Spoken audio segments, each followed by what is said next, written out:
All right, what's going on, family? Welcome back. Welcome back to another Real Talk. I pray that everybody's doing well as we off top give the Most High Yah all the honor, the glory, and all praise and worship. Different message today because I want to reach out to a lot of my young people on here. As you see, I have the picture of Tupac Shakur. Young man, 81. I want to really respond back to you. Yes, the way you say Tupac was crying out, and a lot of his music. You don't hear a lot of music like his this day's time.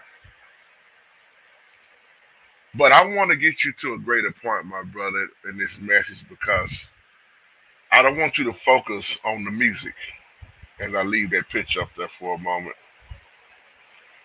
I want you to check out the lyrics. As a musician, I listen at so much music and discern so much of it all the time. Tupac was very talented, very. He was a poet. There was this side of Tupac that was very loving. But as you rightly divide Tupac, and I'm not talking bad about our brother because he's dead and gone. These are just facts. There was a side of Tupac. That's why I want to use this title, A Mind Full of Demons. A broken down young man who saw a lot and did a lot. And you said in your email, I want to be just like Tupac as a rapper. And I want to ask you, are you sure about that? Hmm. Are you sure is that the route you want to go?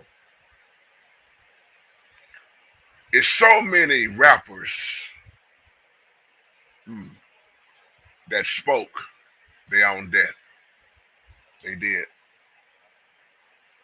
It's all in the lyrics.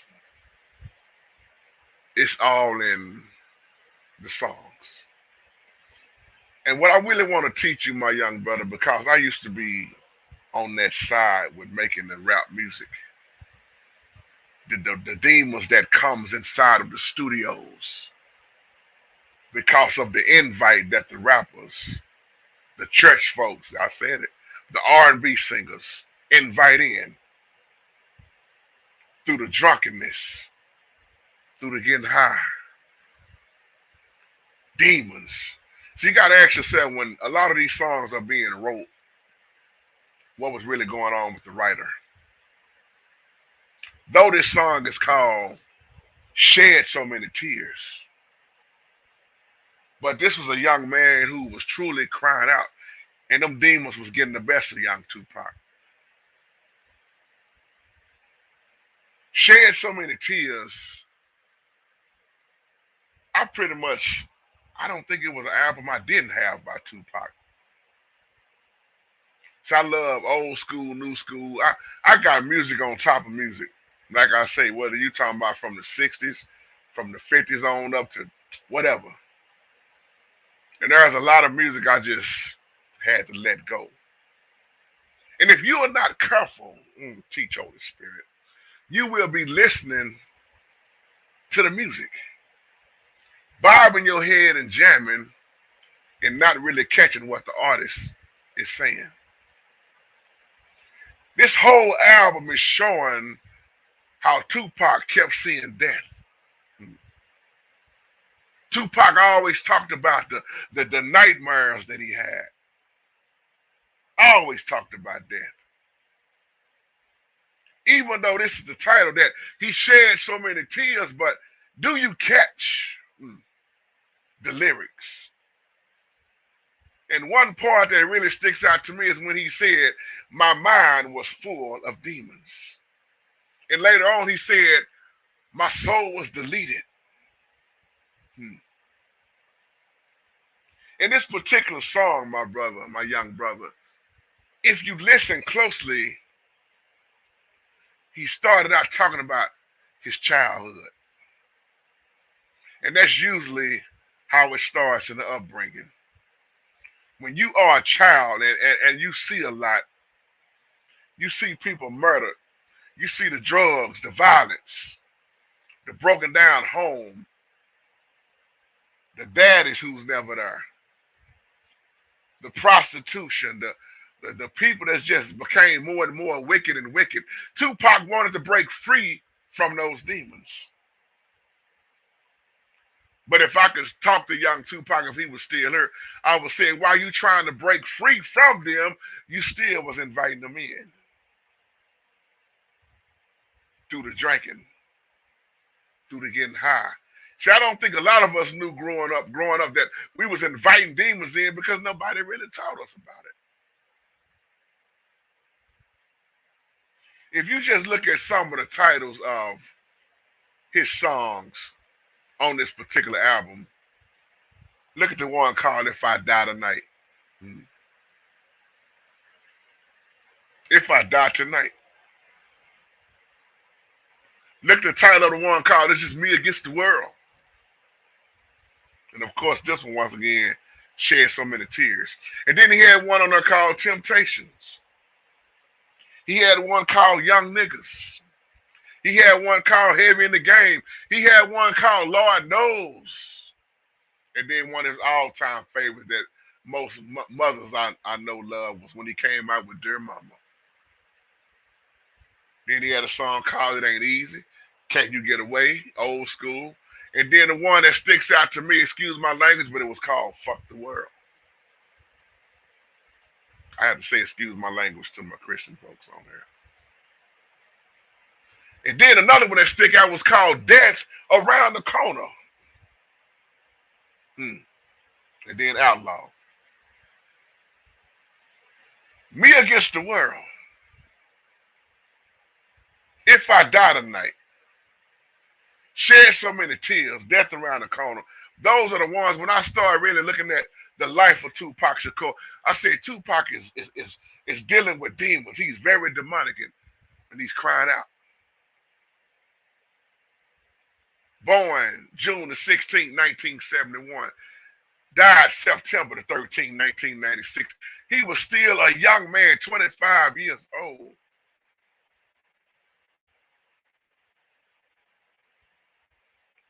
"25 years old. My young brother, you 21. See, Tupac knew deep down in his heart that he was going to die early. Martin Luther King said he would never make 40 years old. He died at 39 years old. Biggie Smalls, Christopher White is known as Notorious Big. He was another one that spoke death in his life. Because what you hang around and what you become, you be. Tupac said at the intro of this song that I shall fear no man but God. And then he used, though I walk through the valley of death, I shed so many tears. If I should die before I wake, please God, walk with me, grab a nigga and take me to heaven. And then he also had a song called I Wonder If Heaven Got a Ghetto. And I don't know about no ghetto, Pac. But I know there's a heaven and a hell. There's a heaven and a hell. There's a lake of fire. As you look at this song, once again, that's why I want to break this down to you, brother. Hopefully you'll have a different outlook because you're so caught up in the music. But you better catch this cry out and these demons that was all over Pac. He started off once again reflecting back on his childhood. How many of y'all had a messed up childhood? That's why he said back in elementary, I strive on misery. Thrive, excuse me. Even back in elementary, he said he thrived on misery. left me alone. He said, I grew up amongst a dying breed. Inside my mind, I couldn't find a place to rest until I got the thug life planted on my chest. That's what he said. He said, tell me, can you feel me? I'm not living in the past. You want to last. Be the first blast. Remember Cato, no longer with us. He's deceased. Called on the sirens, seen him murdered in the streets. Now he rests in peace. Is there a heaven for a G?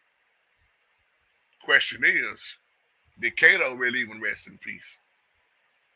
We got this old saying, rest in peace, rest in paradise. It ain't always resting that way. Oh no, because there's a side for the wicked and there's a side for the righteous. And after you dead and gone, ain't no way you got another chance to get it right. He wanted to know, was there a heaven for a G? And right behind that, Pac said, remember me, so many homies in the cemetery shed so many tears. And of course, his hook was, I suffered through the years and shed so many tears. Lord, I lost so many peers and shed so many tears. In the streets, a lot of young men would look up to the G's, the gangsters. Because in my race of people, not all in my race, there are so many homes without the father figure in there, the daddy in there. So a lot of these young men, they fall to the streets. That's why Tupac always said, I got love from the streets. I got love from the G's.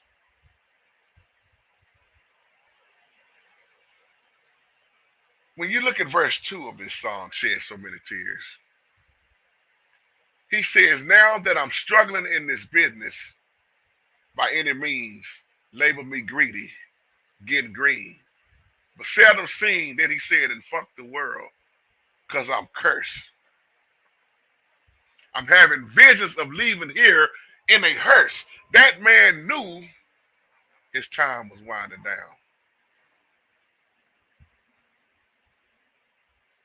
I'm cursed. I'm having visions of leaving here in a hearse. Who says that young? Pac was crying out because then right after that he said, take me away from all the pressure and all the pain. Show me some happiness again. I'm going blind. I spend my time in this cell. Ain't living well. And look at this. I know my destiny is hell. Where did I fail? When he did that time being locked up, he saw more and more demons. Look at this crowd. Take me away from all the pressure and all the pain. He wanted to see some happiness. And then he said, and what? I'm going blind. I spend my time in his cell. He ain't living well, he said, but I know my destiny is hell. Where did I fail? Why would a young man say, I know that my destiny is hell?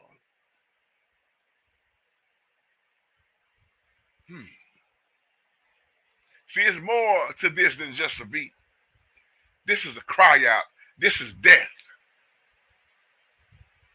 And to some of my people, once again, just excuse a couple of the words I said that you religious folks always have a problem with. This man said, my life is in denial. And when I die, baptized in eternal fire. Shed so many tears. If you catch what Pac was saying, in this, he said, I'm cursed. I'm having visions of leaving here in the hearse. So he already said he was cursed and he was on his way to death. He said he ain't living well and he know that his destiny is hell, but he didn't stop right there. He asked the question, where did I fail? But after he said, I know my destiny is hell, he said, my life is in denial, and when I die, I'm baptized in eternal fire. I shed so many tears. This show you how those demons was pounding and pounding and was just taking over Tupac. Took him over. See, my young brothers, it seems like it's fun when you're out there getting drunk, getting high, running women, trying to chase that paper, chasing them hoes. But it's an expiration date to them streets. So many rappers are dead. Dead and gone. Once again, spoke their own death. Once again, the book of James say there is life and death in the power of the tongue. You know what I mean? The artists wrote songs and they knew that, hey, I ain't got that much time left. Because a lot of them, they knew that the lifestyle that they was living was going to eventually catch up with them.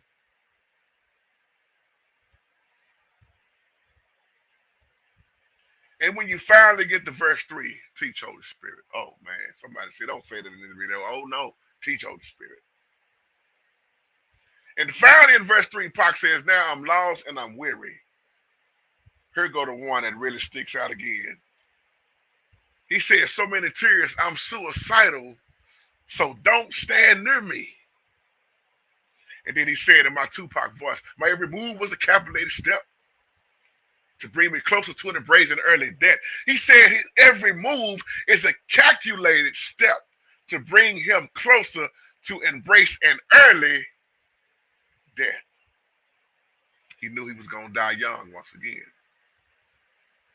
But he said, I'm suicidal, so don't stand near me. My every move, not a few of my moves, not 3 or 4, but my every move is a calculated step to bring me closer to an embrace in early death. And then behind that, he says, now there is nothing left. There was no mercy on the streets. I couldn't rest. Of course, ain't no mercy on the streets. The streets got an end date. Those streets lead to death or the penitentiary. And you locked up. Or if you're not buried in the ground. This is the same Tupac that said, I'd rather be judged by 12 than be carried by 6. He was still judged and carried by 6. Somebody better catch this. Oh, because you gotta be judged by the Holy Spirit. Ain't no way around that. You can't ask the Holy Spirit, I wonder if heaven got a ghetto. Is there a heaven for a G? Well, what's your term of the word G? He said there was no mercy on the streets. I couldn't rest. I'm barely standing. I'm about to go to pieces screaming, peace. And here go the one that sticks out even harder than all of them that I've said so far. He said, and though my soul was deleted, my soul was deleted. I couldn't see it. I had my mind full of demons trying to break free. Not only did Pac say his mind was full of demons trying to break free, he said that those demons planted seeds and they hatched, sparking the flame inside my brain like a match. Such a dirty game. He said, no memories, just a misery. Painting a picture of my enemies, killing me in my sleep. Will I survive till the morning to see the sun? Please, Lord, forgive me for my sins, because here I come. Y'all, when you look at this, what Pac said here,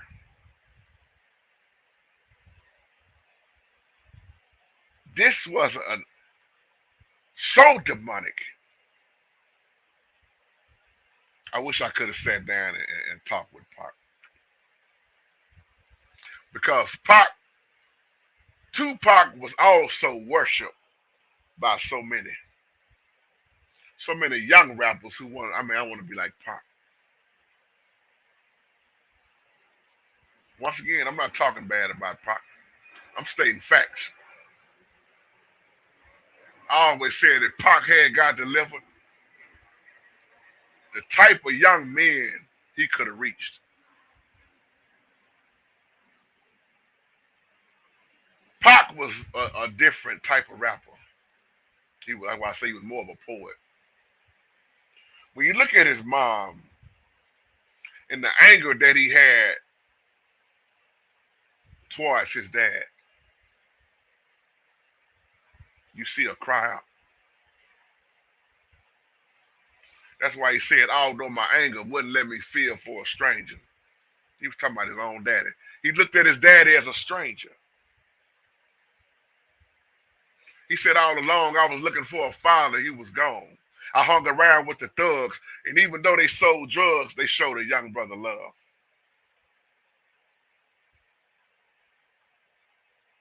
This is why us, men, got to take our place back. I do believe in my heart that it would be a big difference in our young men if we was there. I'm not saying all fathers wasn't there for their children, of course. Let me use a better word, daddy. But the impact that has, I'm talking about when you got somebody that truly raised you up in the best way they can, right?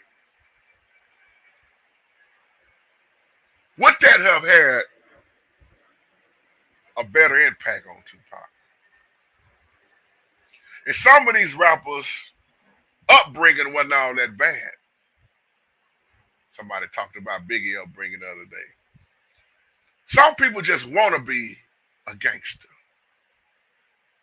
I want to be hard, cuz. I want that lifestyle. But how many times do you need to see the end results of that lifestyle? How many rappers now that you have seen, if you keep in count, 9 times out of 10, the way they go out here, they murdered. I believe a lot of it is insurance. Dealing with insurance. Somebody got to get paid. Mo 3. Mo 3 knew he was about to die. See, I listen to a lot of stuff. I like to see the mind of these youngsters.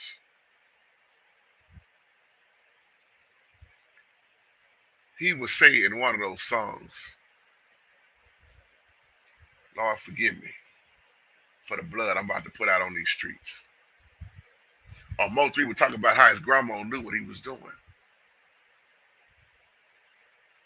But as Rain would say, let me put the picture back up. Let me stick to the Tupac. Now look at this picture real closely. He got his hands up in prayer mode, with the crown of thorns and blood dripping. When you look at this very closely, now I'm gonna ask you to leave me a comment in the bottom of this. What do you get out of this picture right here? Let me leave it up a little bit longer. What do you truly get out of this? Look at it very closely. This man was worshipped by so many. And this is why it's a dangerous game when you worship somebody. We can talk about idol worship all day. But see, it's not always a statue. It's not always some statue of like Baphomet God, the goat. It's individuals. But keep this in mind, as I've been saying on here for the last 15 years. Everybody is not human.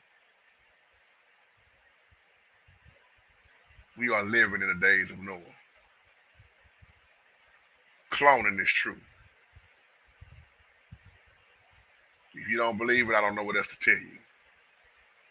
You're looking at some people on a daily basis that you think are human, And they not all the way human. They not.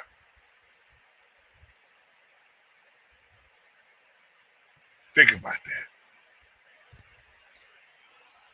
PowerPoints I'm gonna make once again. This young brother knew he was gonna die. But he said, I know my destiny is hell. And then he said, and when I die, baptized in eternal fire. Not once did I hear Pac say he wanted his name in the book of life. What are we speaking, y'all? What are we speaking in our lives? Died once again, 25 years old. See, this is talking about more than just rap. Because it's Christians that are demonic like this that won't tell you. When I was heavy producing for everybody else back in the day, I'll never forget this one fallout I had with this brother. As a matter of fact, we was in Johnny Taylor's old studio. Johnny Taylor's old studio. And I'll never forget these brothers going in to try to lay down a gospel album. A gospel album. Talking about how they love the Lord. They was a gospel group. They said they wanted to do something so special for the Lord. And when I pulled up and got out of my car, as I entered into the studio, I was getting high off the contact. My eyes was... People don't know this about a lot of gospel people. They do the same thing. I ain't talking about all of them, but a lot of them do the same thing as the world. When I entered in, I couldn't believe what I saw.